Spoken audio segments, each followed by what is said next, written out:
Welcome to Toffee TV, it's the final word. I'm joined by Sarah from the Blue Room. Bournemouth 2, Everton 2. You were there, Sarah. How disappointing was? Do you know what? I'm still really gutted about it, to be honest with you. I mean, I think I do take these things particularly hard. Like, I'll hold a grudge about things. It takes me... Forever. Yeah, forever. It takes me a few days. I mean, on the surface of things, actually, we've started the season pretty well. Yeah. But I was saying to you before, wasn't I, that... And you kind of agreed, we should really be on 9 points here. 7 at least. 7 at least, at least. Because I think when you look back to the Wolves game even, poor decisions, I think ultimately we kind of threw that game away with the help from the referee, and the same thing. We can't purely blame the referee for how Saturday went, because you know we should have been able to see that out comfortably. We'll get into that, but I suppose the biggest disappointment, you'll know more because you were there. It's different when you're not there and you're watching on TV, and almost when you're watching it on TV, I think you can see what's going to happen more than I think sometimes when you're at the match and you're caught up in it. I think probably, and I know this from going to game for years and years and years, but it's that position, especially when you're in an away game, of just being so happy. Yeah. Especially when you're there, you're so happy because you're winning, you know, you're getting to see an away game and you're winning and everything that goes with it, and then for it to be taken away from you, it's you can't look at things on the surface. No. There has to be that disappointment, because otherwise you wouldn't be a football fan. I was going to say, I don't think you'd be human if you were blue and didn't feel a bit gutted after that result. Yeah. I mean, again, like you said, it's different if you're not there. I've been on the other side of it, you know, when we've played away, and I've just seen the highlights or whatever, and you think that looks decent, that looks fair, but we've seen how they edit things, and they've got to, of course, we can't see the whole game back all the time, but when I watched it back, I thought, yeah, actually, a draw kind of looks fair. They had a few chances that they should have taken prior to their goals, but when you're 2-0 up, you know, from the position we were in, 10 men, half time, you know, people are saying probably take a point, then to get into a position where we're a goal up, then level it up with the 10 men, and then go 2 up, it's just... It's that other thing as well, it's having that, like, going down to 10 men. I know they went down to 10 men, but it's having that thing of being down to 10 men, playing for over, you know, 45 minutes to 50 minutes with 10 men.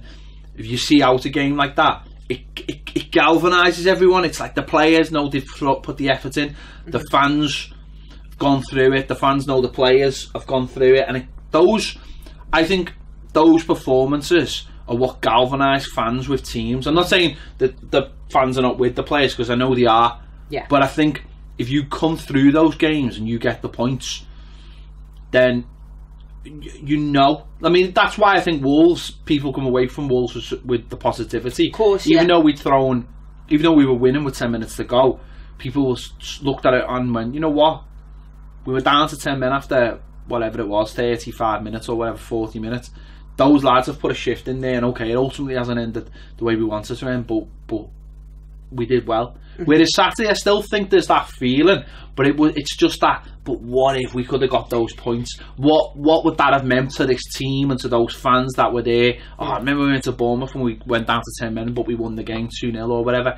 I think that just that accelerates the process, I think, a little bit faster. Yeah.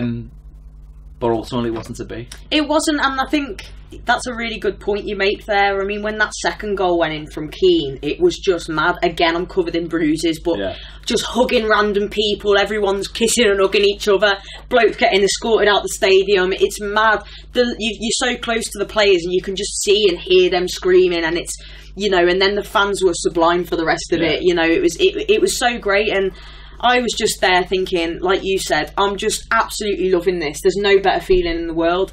And in my head, I'm thinking, wow, in my head, we were already on 7 points after 3 games. It's been a fantastic win. And then, of course, when they get the penalty, there was still that mentality of, I'll be honest with you, when the ref blew for the penalty, I thought, we're not going to win this game. And I think that's still the mentality that's in some of the players. It is. Like, you know, for as much as they're great, Coleman, who was poor on Saturday, and Leighton Baines, who gave away the penalty, I feel like it's that fear that's installed in them that we're not going to see it through. It is in the fans as well. I think, funny enough, I think, I mean, last week, I think that being 2-0 up in it and getting the goal. I think there was the fear there amongst the fans. I think it goes back. I remember last season actually when we played Leicester, we were 2-0 up and we were cruising, and we give away a stupid penalty, and then we hung on. I remember thinking that was a big sort of turning point in the season for us. We hadn't won that many games in the new year, and that came at the end of the month, and that was a big turning point for us. That was one of those games where we hung on here. We'll take that into the next games, and I think largely we did then. It's just disappointing because you don't want history to almost feel like it's repeating itself. It was almost the ghost of Martinez, the 3-3 down there, and what happened there, and also with the manager himself from last season with Watford, the amount of times they were in the lead, we seen ourselves being 2-0 up against them, and that fear I think does creep into some people's minds who all along have said, it's just like Martinez and. But I think the players and the manager have got to take responsibility for this result, the naiveness of it. But let's hope that now that it's happened, that we can work through it and go, well, let's make sure that doesn't happen again. Yeah, definitely. And I think like you said, it's on the manager and it's on the players as well. I think it was pretty obvious from the start of the second half. Though we started very well, when Bournemouth started to come into it more, all their joy was coming down that left-hand side, and it looked like, just get Digne on, get him on, he's got the mobility, he's got the pace, because they were just skipping past Baines, and I think in the end his kind of tiredness and everything showed, and it's a bit lazy how he gives away the penalty, but maybe a couple of substitutions, different substitutions. Yeah, we'll come on to that. I mean, the team obviously left Tom Davies in from obviously the end of the last game, which is pretty much what we probably thought was going to happen, because there aren't really any other options. He left Mason Holgate in there as well, so it was just a continuity from the end of the last game, but I don't think it really worked. I thought, for me, I think that role of what Schneiderlin's been playing in the first couple of games, or certainly 1.5 games, is so important that we have someone sitting in front of that back four and just everything going through him. I think Schneiderlin in the first game, I think his second game, his pass completion was 100%, and that's simply because he's getting the ball and giving the ball, and he's just a focal point that people know they can pass it to him and get it back, and if they're ever in danger or the centre backs need someone to pass to, he's there. And I think we don't really have that anywhere else at the moment. I'm not sure if Gomez can play that role. We've not seen a lot of him, but it's something that we definitely miss in the squad. And I know we will link with players through the summer, but I think it definitely is a weakness of this squad, and I think that was greatly missed on Saturday, just especially away from home. Yeah, we massively missed Schneiderlin, and I never thought I would be saying this, to be honest, after last season, but we really are. He started the season strongly, to be fair to him, and like you just said, the stats there don't lie. And with Tom Davies, he had a bit of a mixed performance again against Bournemouth. I think that's still in him. He's still trying to figure out what kind of position and what the manager wants of him and how he's going to fit into that, whereas Morgan Schneiderlin, as you said, everything runs through him so smoothly. He seems to be getting back to that player that we saw to the tail end of the season under Koeman, and hopefully when Gomez is fit again, maybe he's someone who can come in and make that role his own, because how long's Schneiderlin out for now? Well, he could be back by the weekend, but I imagine that he'll be back no later than the West Ham game, first game after the international break. I just think that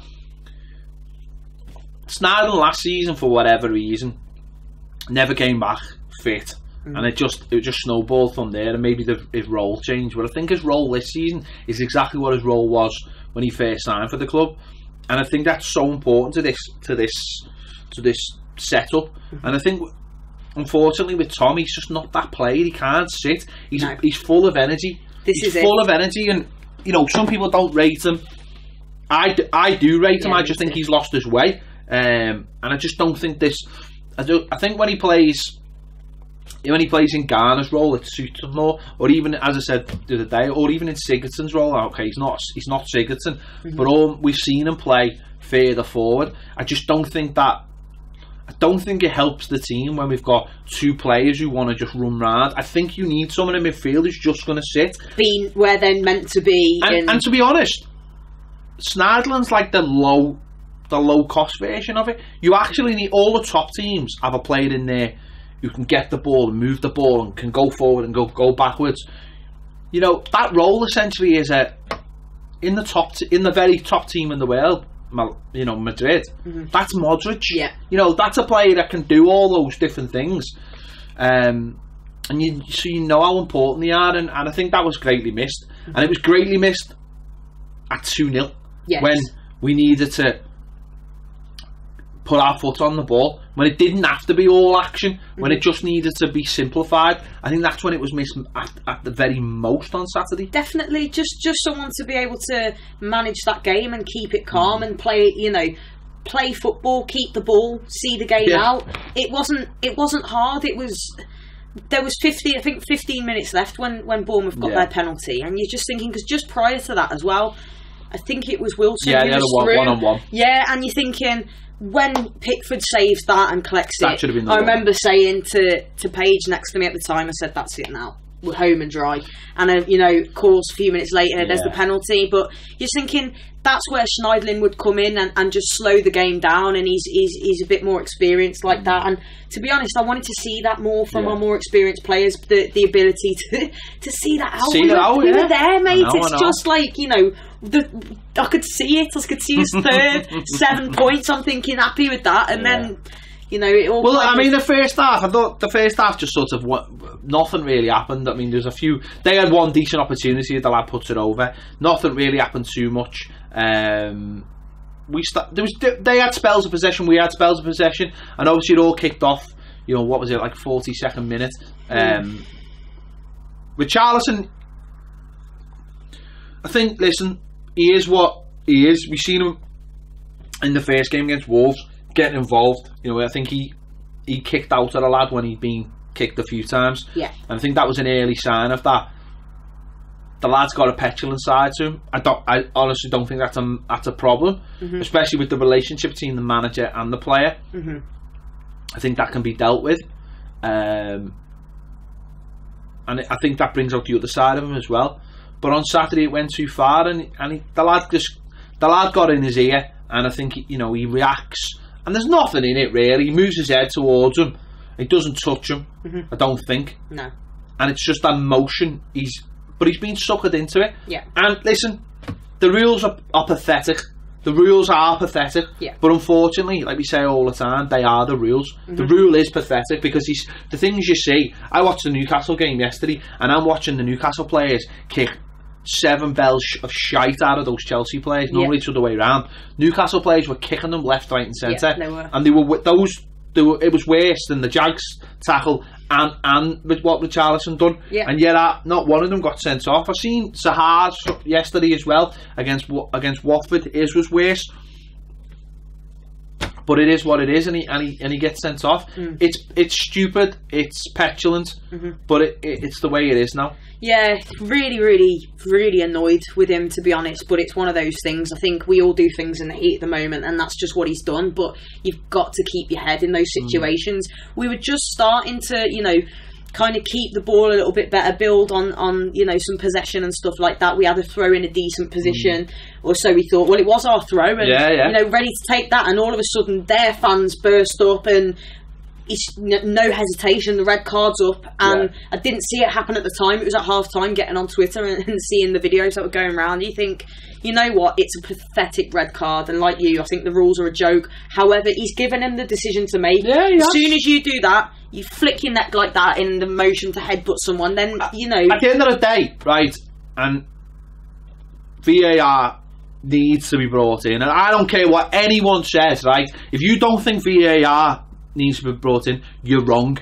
You're on the wrong side of history, because we've seen incidents in every single game over the weekend that would be pulled back over VAR, and there's a little video going around Twitter at the moment that shows you how fast VAR. It's a game from, I think it's last year's FA Cup final, and it shows how fast it can be used. I seen a stat the other day saying it take, on average in the World Cup, it took something like 80 seconds to be done, the whole thing to be done. I think okay, the referee might have looked at it and still sent him off. But at the end of the day, all the ref has from the weekend is seeing one player move his head to another and the other player move his head back. Yeah. Now, if he looks at the video, we might go, well, number one, he just moves towards you. You never touch you, and I'm booking you because you've basically... It's a dive, essentially, what he's done. He's tried to deliberately get someone sent off, and he has. Simulated, hasn't he? So, the quicker VAR comes in, I know we've got it for Wednesday night, but it needs to be brought in, because I've seen incidents all weekend that are pathetic. The refs can't... We've got some of the worst standards of referees going, but they're not helped. They're not... VAR was brought in. It's just been used in a World Cup effectively. The World Cup, the biggest stage. And yet the Premier League, which is supposed to be ahead. We've seen decisions over the weekend in La Liga that have been used in big games there, that have helped those games. Yeah. And yet the Premier League, who wants to stay ahead of the pack, is not using it. It's pathetic, and it needs to be brought in, because there's instances, as I said, every game, and the quicker it's brought in, the quicker it can be established, and we can get over all these bumps in the road that we had last season in the League Cup and the FA Cup and different things. It's mind-boggling that the Premier League haven't looked and gone, well, we brought in goal line technology first, let's get it in. Because as I say, we've come to the point now, and I know people go, oh, well, you can get down the pub and stuff. I'm not asked about the pub. I'm not asked about some controversy on here, if I'm honest. I'm asked about decisions being right. And I know you still get the people who say, well, it's still an opinion. Good. I'm glad it's still someone's opinion. I don't want a robot refereeing the game. I want a guy just getting a chance to see it again. See it properly and then make the decision. Because in that game as well, 2 penalties we should have had as well. You know, 2 penalties. Towson's brought down. You'd fancy us then to go 3-2. And even the first one, Coleman's brought down the box. That's 1-0 up. More of a penalty than I've seen any other this season. Exactly. It's a scissor action that brings the player down. 2 stonewall penalties. But the point being is that what I would say is refs don't always see things. There was one yesterday in the Newcastle game. Giroud gets a forearm smash in the face, like crosses it, and it's a goal. It's like, no, it's a foul, but the ref didn't see it, so how can he give it? VAR gives you a chance to see stuff that you mightn't have seen, and it just winds you up so much that it's not being used. Help the referees out. They can't see everything, and if they do see it, they've got to... Sometimes they don't get the full picture. Okay, if they don't get the full picture, they shouldn't be making decisions, but it's not always their fault. Help them out. Yeah, exactly. And that decision is it's ultimately, it's going to cost us in the next 3 games. Might not necessarily cost us in this game, but the next 3 games we haven't got Richarlison, who's been a big important part of how we started the season. So he's stupid, but the refs need help. So we go in half time, and I think we come out pretty well. We changed it round. Sigurdsson went to the left. It was positive again. We kept going, and we take the lead through a Walcott break. And the response I thought was brilliant. Second half, I thought we responded really well and said, right, well, we're going to sit in, we're going to dig in, and we're going to play in the counter attack, and it worked. And when we got the chance, Theo Walcott put it away brilliantly. Oh, it was a fantastic goal as well to see Sigurdsson and then Tosin, because a word for him, that ball into Theo was just immaculate, and then of course an outstanding finish as well. So for a team goal, it had everything you wanted to see, and it was just that we're a man down, we've taken the lead for a great goal. It was fantastic, and I think credit to the players for how they came out. And I was having sort of, not debating, but with a few fans at half time, everyone was saying, oh, you got to be happy if we get a point here now, and I said no, because of what we did at Wolves and the way we came out at them with 10 men, we were still the superior side, and I thought there's every chance we'll do that. And when we did, I thought, happy days, we're onto it again. We've just got to try and see this out. And then, of course, even more things go in our favour. And I was it's mad, isn't it, with the 10-men situation? Because I think everybody just, obviously, it's a negative. You've got one player less, but I don't think that if you change the shape of your team and you've got confidence in players and you know how to set up and people do their jobs, it shouldn't really start to take effect to the later part of the game, which is maybe what we've seen in this game on players' legs. But if you can get through possibly the first 20-25 minutes why not be positive? Why do you naturally have to go? Why does it naturally have to be everyone hunker down? Because surely if you hunker down, I know it does. You can ride out the game, but if you change the team, be offensive, which is what we did and what we've done in both games, then you can get something out of it. And I think, listen, I know they've gone down to 10 men into the second half, but I suppose it's just that period and that concentration of having to work harder. But we went for it and we got our rewards, and you know, not long after, you know, that they get the player sent off. I mean, first of all, you got to say Pickford, magnificent. Not only does he take it's an old mad overhead kick outside the box, he catches it and he fights off one of their players, and then he spots Walcott, gets him through. And Walcott's brilliant, because his first touch is brilliant. He gets it away, and he knows that once that contact is there. Now Walcott's come out and said, "Well, I thought it'd just be a yellow card, and I'm getting me." He's probably thinking, "Well, I'm getting me players up the field," but something in his head must think, "Well, if I go down here, there's a chance he'll go," especially with the emotion of the game. And listen, if VAR had been in, maybe he hadn't have been sent off, but. So be it. But at the end of the day, the ref thinks it's a goal scoring opportunity, and okay, people might disagree with him, but Walcott 5-10 minutes early has scored from that position. Yeah, exactly. So it's got to be a goal scoring opportunity, hasn't it? You've got to. You can't just say this zone isn't a goal scoring opportunity. You've got to look at it as the game's going along and say, well, hang on, it's a goal. It must be a goal. He's just done it, because he's just done it. Yeah. He just scored from here, and he's fast. And you've got to take all those things into your decision. And in that, for me, I think he's made the right decision there. Yeah, I think it's a red card as well, and I was really pleased to see that he did give it. But as you said before as well, I think it's the nature of the way the game was going as well. There was a lot of passion from the fans, and the Evertonians, even the way the second half started, that there's nothing like a sense of injustice to get us going. It's there, and we weren't off. You know, it was all Everton that you could hear around the stadium, and you never know whether that does sometimes influence the ref a little bit. But I think it was a red card as well, and I was chuffed. I thought then we've got the goal advantage already. Now we're leveled. Now we're leveled up. We should be okay, but and we nearly scored from the free kick as well. But there was a good save. Actually, just need a little bit more pace from Baines, but then we took the lead again. Good work for the set piece. Gone short. Sigurdsson's got all the time in the world. When he's got all the time in the world, it's something we've seen madly, which we'll talk about. But it's something we've seen massively improve is our use of set pieces. I mean, we look dangerous on set pieces. We've got players in and around good areas. There's good variation. You know, for the free kick that we've just been talking about, Baines takes it rather than Sigurdsson, but for this one again, it's taken short. Sigurdsson gets all the space he needs, and Michael Keane's in there. Michael Keane's looked a real threat off set pieces, whereas last season I don't remember him being a threat at all, mostly because the deliveries were so poor. But this season the deliveries have been a lot better, and you know, okay, the goalkeeper might be able to do better. It's a good header, and we go up 2-0. And at that point, we really are cruising. You know, it's 10 men each.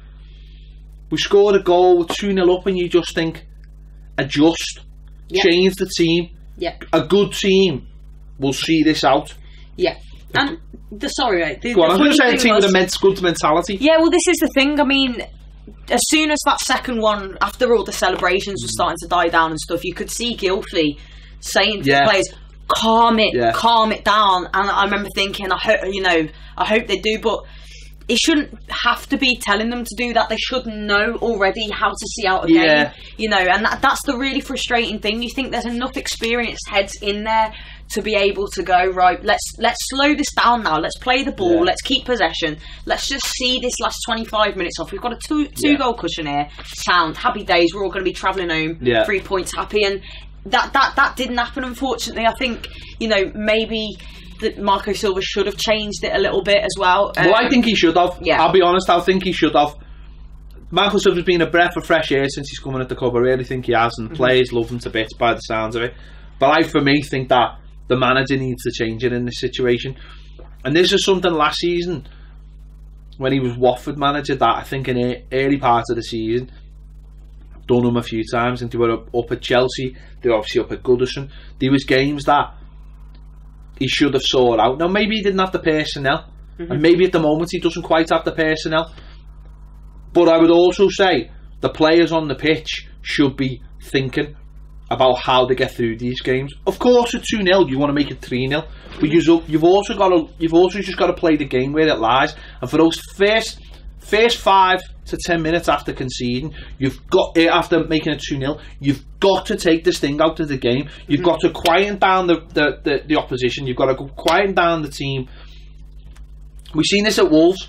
When a team goes behind, especially when they're 2-0 behind or whatever, if there's time left, the opposition will say, right, well, let's make the changes. There's nothing to lose here, so we'll make the changes. We've got to turn the momentum our way. And that's what Bournemouth did. They turned the momentum their way. And we've got to counter that by saying, right, well, we've got to stifle this out. That means keeping the ball. And if you can get through that first 10 minutes, and I know by playing in games as well, and Baz will say the same, is that if the longer it goes on, the more mentally you think, we're not going to break these down. Yeah. You're hoping it. We've seen it as Everton fans. You think that if we you throw everything at them, and if they get through it, you're like, oh, there's nothing we can do here. And obviously time's on your side, obviously. Well, this is it. It's like, I think you get to 80 minutes and you sound 5 more minutes, and I think that's it. Like you said, mentally, they're like, we've got 10 minutes here, lads. You know that we're not going to do it, but getting that penalty at that time, scoring it, and then it was their fans, and like we said before, the mentality, it felt almost, so I'm not speaking for everyone, but certainly for me, I did feel like it's going to be 2-2 here. We're not going to win, and I shouldn't feel like that. You said that before about when they had that breakaway. That breakaway should have been the warning sign. We're 2-0 up. Why have we got? It wasn't even a 2 versus 1. No. There was someone standing near him. He was unmarked. He basically broke out of his own half because he had the pace. Why are our fullbacks so far ahead at that point? Seamus had an absolute stinker. He was rubbish first half. Yeah, he couldn't beat the lad. He couldn't trap a bag of sand in that first half. He couldn't find the pass. I don't think he completed one pass. No, he'd been terrible. Yeah. Baines had been, I don't know where, he'd been offered a little bit. He was unsettled, I think, probably once Richarlison had gone off. But you're thinking, why are you allowing their lad with pace to have so much space? Why aren't we going, well, you know what, we're 2-0 up. Let's just bring one player back. Let's get Garner sitting in front. He's fast, he's a bit of a whipper. Let's get him just sitting in front of those players. Or just get the fullbacks. Just get Seamus and say, Seamus, just come back here, lad. Just come back here and deal with this. Deal with him. He's fast, you deal with him. No, we let him get one-on-one. Holger gets back, gives him a little push, and he doesn't score. A better striker there will just finish it. Yeah, it should be 2-1. That's an Aguero. He's finishing it. Yeah. That should have been the warning sign. It's a ball. I know they make saying it was a brilliant ball. It was a good ball into space, but the lad's been able to run. Yeah. Then it happens again. This time, we're deeper. We're on the edge of our area. Lad plays a long ball over. It's a nothing ball.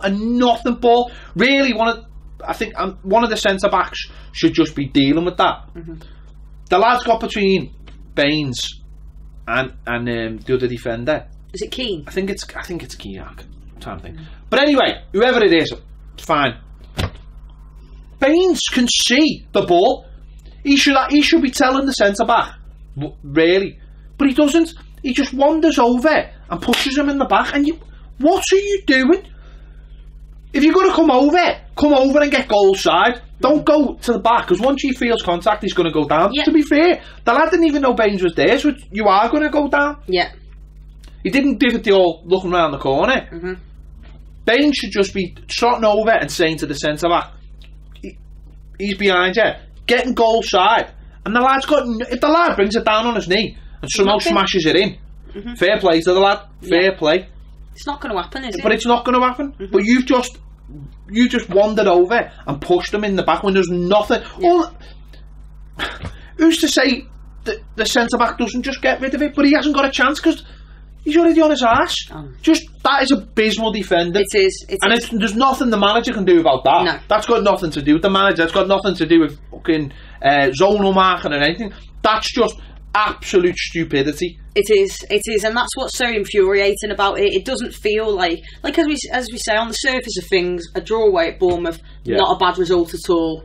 We've started pretty well, but we've given them. We've gone, here, do you want a chance to get back in the game? Yeah. Come on then. Do you want, you know, that's it. And once they had their foot in, it was going to happen. Sure. And whether that is still in that's still in my mentality, I think it's still in some of the players' mentalities. You know, they got that corner, and it was like, and the frustrating thing as well is Baines almost keeps it from being a corner. Kicks out for a throw, but it's gone over the line, and it was nail on that it was going in. You know, you just knew they were going to score from it, and so like you said, our heads had dropped then. Their fans were up for it. They're the comeback kings anyway. You know, they know how to do it, but we shouldn't. They shouldn't have. It's all on us. It comes from the penalty. I mean, it all comes for me from the penalty. Yeah, it's as simple as that. It comes from the fact that, as well, is that you've got to get through that spell. You've got to get through. They make changes. We've got to react to that. We've got to. The manager's got to react. Yeah. He's got to change something. I know he brought Bernard down on the right, which I thought was a bit of a strange substance. It was a strange one. Played. I don't know. Maybe I would have at 2-0 up. Maybe I would have brought Dominic Calvert-Lewin on straight away up front because Dom can. He's that freshness then. Hang on. Yeah. I'm not having to go at any Chenko or anything. I'm just saying it's a freshness and saying when we get the ball, actually what we're going to do is we're going to drop. We're going to drop for a start 5-10 yards further back, and we're just going to start hitting corners with Dom, who'll run all day for you. You've got Walcott with legs as well out there. Change it that way. Kurt Zouma, right, is there. Could he have come on and sat in front of the back four? He's done it for Chelsea. Yeah. Alright, maybe that's not something the manager knows too much about, but we haven't got too many options on the bench there. I just thought at that point, that's where you miss a Sneijder. That's where you miss someone in front of your back four who'll just take the ball all day and settle everyone down. Our midfield's just too erratic at them in games like this. So there's no one there.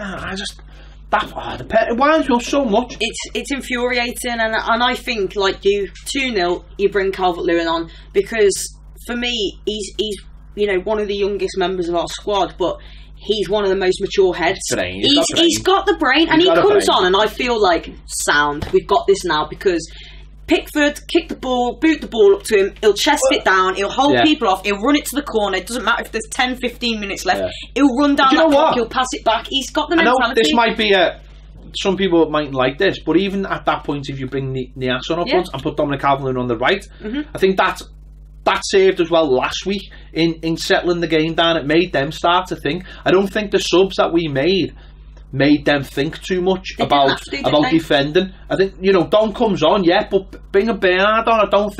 I just think it's too early for him in his Everton career to sort of upset, you know, for me, I just don't think it should have happened. No. But I mean, the second, honest to God, it's a corner again, same as last week. The lad runs near post, gets the flick on, and okay, it hits the post. It's a good header. On a different day, it's the side of the post and goes out, and we've seen the danger out. But again, no one reacts. The ball comes off the post, and they've got two ready. I was going to say there was two. If he hadn't had it, and we've got Tom Davies going, Holgate. No one's. All our players are around the 6-yard box.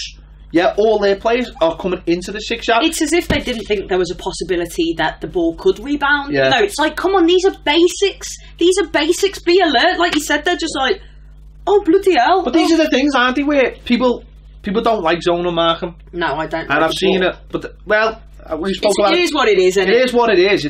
But it doesn't matter if that's man to man or that's zonal. Basic. If you're not reacting to the ball, they're going to do that. Every team's going to do that.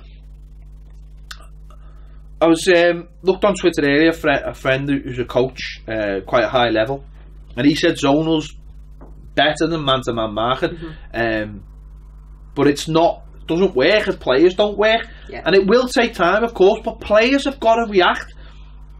It felt lazy, didn't it? It felt. I just feel like are we playing zonal, but we don't have anyone in the 6-yard box? Because what's the point of that? Yeah. We've conceded 2 goals in 2 games where lads are tapping in the 6-yard box. Yeah, and that should not be allowed to happen from set plays as well. Like you said, it was obviously a different finish to Ings, but it was just easy. A little flick on and a kick. Yeah, that's it. Except it come off the post. Yeah, and you just think these shouldn't be happening. And surely we should have someone in the 6-yard box reacting to that. Hoofing it away, that's it. And it was just like you said, there was another fella ready to tap it in if Ake wasn't there as well. If Michael Keane's in the 6-yard box there, he's winning that from the flick, for me. He should be. It's baffling, but if you don't like it, you don't like it, and fair enough. But for me, that's just got more to do with players not doing the jobs and not being awake. Now, maybe that's the you could maybe play the part of us going down to 10 men, but I don't think that should come into it. That stage, I think people should do the jobs, and they do the jobs right. But that comes from, for me, that comes from, as I said, that comes from us not settling the game down at 2-0. It comes down to being under pressure because we give a stupid penalty away.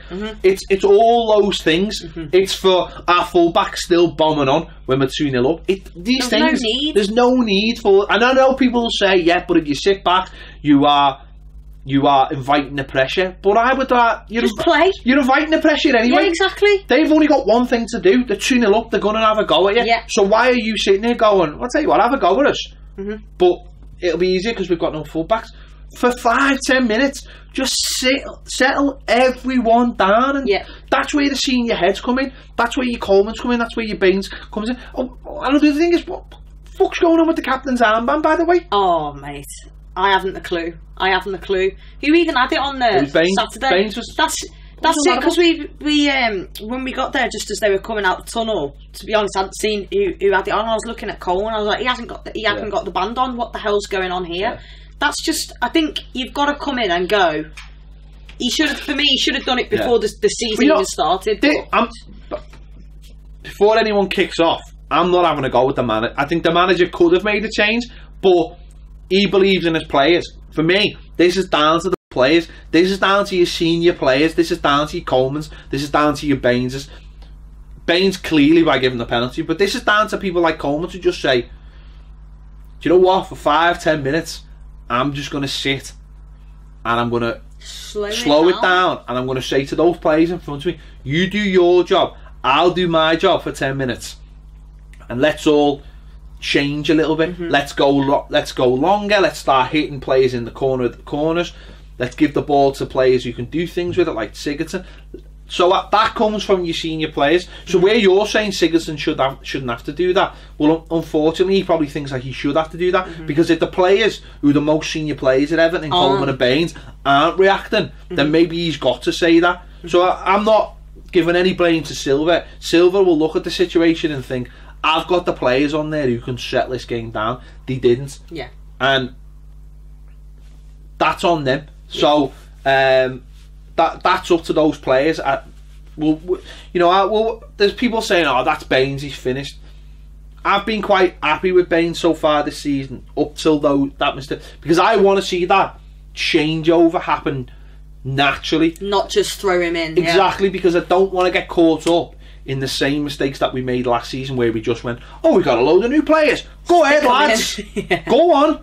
I want that change to be natural. Now I'm sure Dean will get a chance against Rotherham, and maybe the manager will go, you've took your chance, you're staying in. And listen, he had a knock last week as well, so you missed last week's game, so let's let that happen naturally. And listen, let's not just go, throw everyone in, because we've got suspensions and injuries, and we're 3 games into the season, so let's just let that calm down, let that happen naturally. But I think Baines is in there for his experience, and obviously he's still a good player, but if he ain't showing that experience on the pitch, then that change will be made. And it has to be as well, because ultimately we need to be winning games. And I think it's a real shame, because Baines had played particularly well against Wolves away and stuff, but maybe that is his age showing, that it's the 3rd game in, we had 10 men again for another whole half of football. He was a bit tired, but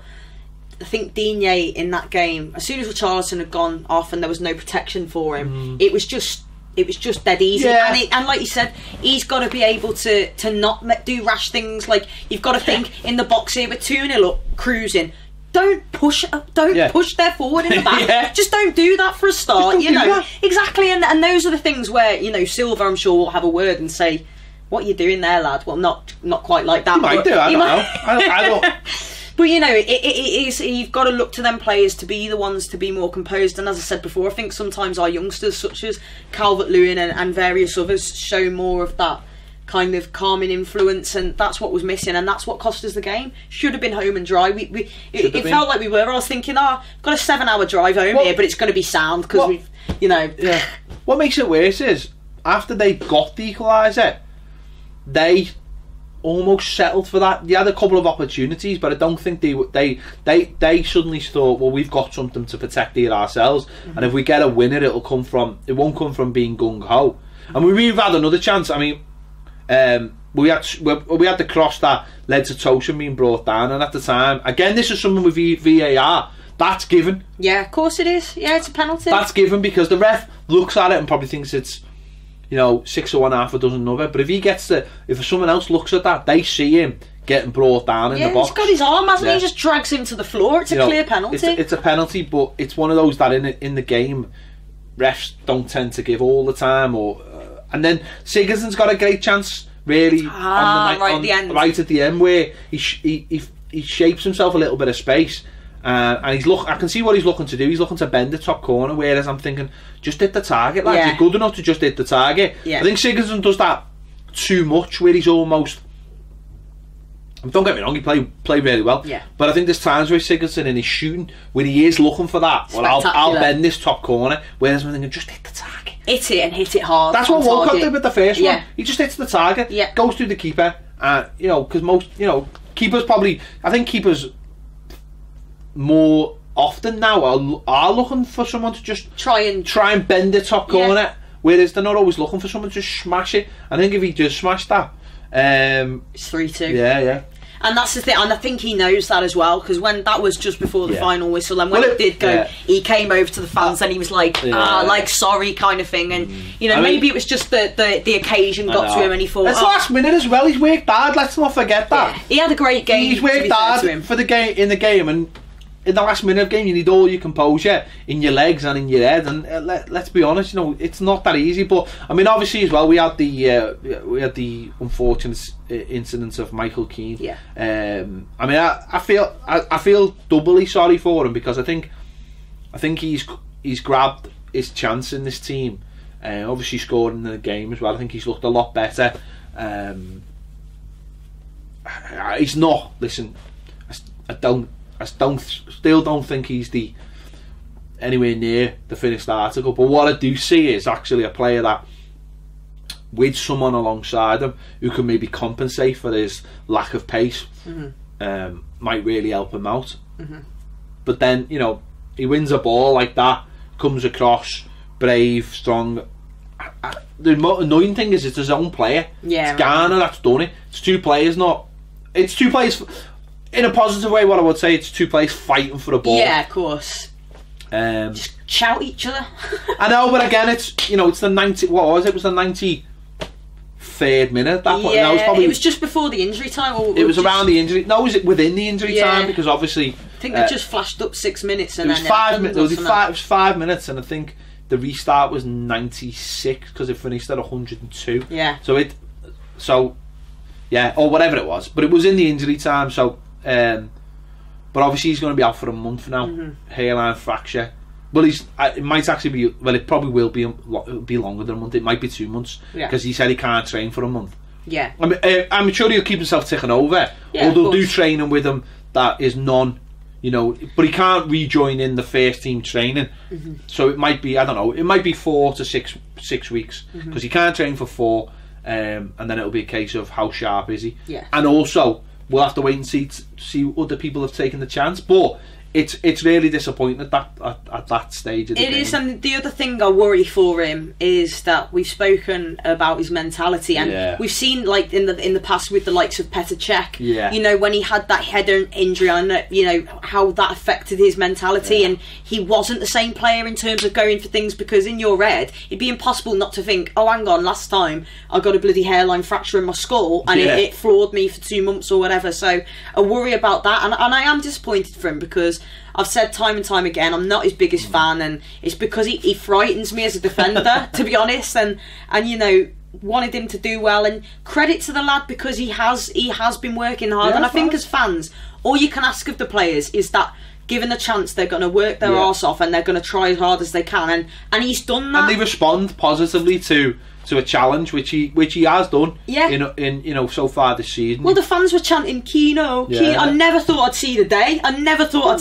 And he really deserved it. And I think he's going to be mortified, not only because he thought he'd scored the winner, which is what he said in his statement. But now you've got to look. By the time he's back in, we've got Zuma, we've got Yerry Mina, even Jags. But I don't think he'd get him in ahead of him. But yeah, so I think he's going to be feeling pretty gutted at the moment. But credit to him for what he's done in the time before he got his injury. And to be honest, wish him a speedy recovery. If it's done Jags will probably benefit most out of it, because if there was any temptation to maybe if a last day loan deal came around or anything like that, then this injury has probably just kept Jags at the club if there was any chance of him leaving, because Everton can't mess about with this. I know they've said 4 weeks, but for all the other reasons, you can't rush these things. You don't want to rush these things. You wouldn't want to get to like 4 or 5 weeks from now where you have to play him, because you can't do that to a player. No, you can't, especially with a head injury. If he comes back and he's like,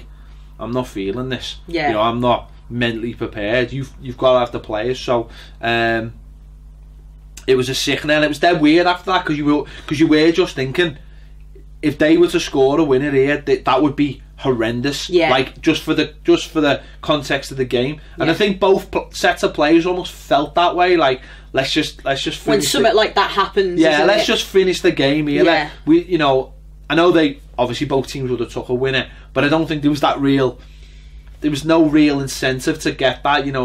It's one of those things, isn't it? Obviously, gutted when the final whistle went, but I know what you're saying. It was kind of like to see someone on the floor like that, and as soon as you saw Pickford, really, you think, okay, and he looked pretty lifeless on the floor. Not lifeless, but you know what I mean. He wasn't moving. He was out. He was out cold, and then taking a long time to get him on the stretcher, and the Bournemouth fans applauding him. And you just think, do you know what? Here, it's everything, but it's football, and let's just get this over and done with now. It's been an eventful day, but just obviously really pleased that he's okay. But gutted for him as well. So it's Zuma's chance now to come in. It will be. I suppose what's good is that we've got the Rotherham game for Zuma to get in there with Holgate, and then Jags will be back for Saturday.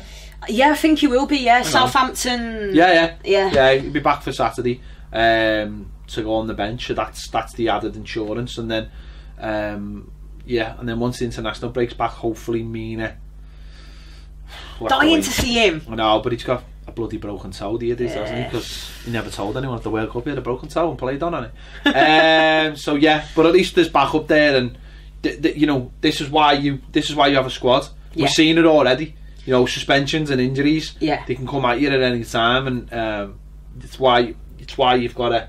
Because as well, we've got still the uncertainties with Lookman as well, haven't we? And then you've got Bernard and certain players to come in that you think, oh, actually, we're okay, but all it takes is one or two things to throw you. Richarlison sending off, Keane, and all of a sudden you're kind of thinking, oh, actually, we're not as comfortable as we thought we were. Especially in games of football, it can be the fine margins. And if you haven't got a player who's 100% fit, or a player who's 100% up for it, having to fill in for another player, then suddenly that leaves a weakness in your team. And listen, the Premier League is, as we've seen on Saturday, it's fine margins. It really is. I mean, you can compete with the team for an hour, and there's very little between you, and it might just be that one thing that flips the game your way. And then once you've got that on everyone says it's the first goal in Premier League games that often tells you what's going to happen in it. So I think that's the biggest disappointment we're seeing with Richarlison, is that he's going to be missing now for the next 3 games. We're lucky that we've got this League Cup game to almost take one of them Whittle away. One away, So it's frustrating as well, because it's so bloody needless. And I think this is the thing where he's shown that he has got that fiery temper, and I'm not one to talk myself because I'm much the same. But you've got to think when you're in certain situations. Just use your head. Don't give the referee a chance to go, you're gone, because like you said, it was bad enough missing him for the game. But I actually think if I'm going to take the two things, what Baines did was stupider than what Richarlison did. Yeah, it was. Because Richarlison suckered into a situation, but then I feel like Baines has been suckered into a situation even worse. Yeah. That's actually ended up costing us 3 points. And it's just like, what is your thinking behind I've pushing someone in the back in the penalty area? It's just like, you're in the penalty area. Even if you think he's in a good position, just you know, don't give him a penalty. Come on, like, and he wasn't in a clear goal scoring position by any means. You know, so you're just thinking it's a free one. Yeah, you essentially just give him a free penalty. Exactly. You know, if a lad's going through and you've got to make a tackle or whatever, those things happen. Yeah. But pushing someone over in the box is pathetic. Yeah, it is pathetic. And you'd expect better, wouldn't you? But you would. Anyway, it's 2 points dropped. It's disappointing, but no, it's just disappointing. There's no buts. It's just really disappointing. It is. Well, the positives are we look like a really, really good team going forward. I think from what I've seen of us, there's really promising signs there. But we need to work on defensive issues. Defensive is a big thing. But we look like a team this season so far. Anyway, we look like a cohesive team that can win games of football. So from that point of view, there's no real worries as such. Mm-hmm. It's just that defensive side has got to come up. Now that might be a change of personnel might sort that out. Zuma might go in there and be like, yeah lads, I will make sure that no one, you know, I'll deal with that. But you don't know because we haven't seen too much of him. So yeah, but we'll wait and see anyway. There you have it. This has been the final word. Make sure to leave your thoughts in the comments as always. You always do. Big thanks to Sarah. It's actually not that cold that she has to wear a woolly hat, but it's getting there. It's getting there. I've got it out early this year, haven't I? Usually leave it till about October, November, but it is. It's back. It's changed so quick. Let us know your thoughts. Thanks for watching. If you haven't already subscribed, please do.